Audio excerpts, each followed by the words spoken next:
Drejtuesja politike e Partisë Demokratike për Diasporën në deklaratë për mediat është shprehur se Partia Socialiste po ushtron presion mbi zgjedhësit, duke u kërkuar që të fotografojnë votën dhe duke i kërcënuar ata me vendin e punës së familjarëve të tyre. Ti bëj thirrje çdo shqiptari që është jashtë kufive të Shqipërisë që të mos pranojnë të bëjnë me video apo të fotografojnë votën e tyre që i kërkohet përmes një presioni që i bëhet familjarëve të tyre brenda administratës.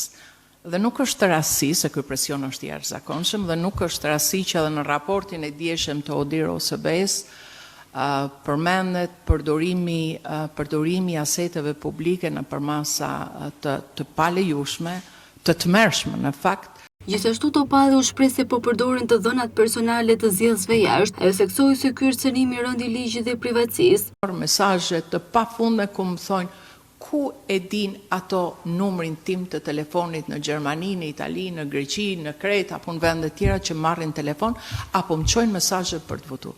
Edhe unë kam këtë pyetje shumë serioze. T'ia bëj qeverisë, pushtetit dhe institucioneve të saj. Si i keni marrë ju? Si keni përdor ju dhënat personale të shqiptarëve me numra italian, gjerman, grek, amerikan e tjerë për të quajtur mesazhe dhe për të quajtur telefonata? Si?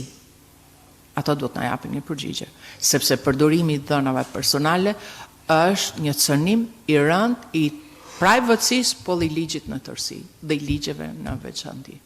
Topalli u pyet nga gazetarët për kontratën e lobimit të Partisë Demokratike, ndërsa tha se për këtë çështje sqarimin e ka dhënë Selia Blu dhe se nuk është detyra e saj që të flasë në lidhje me këtë.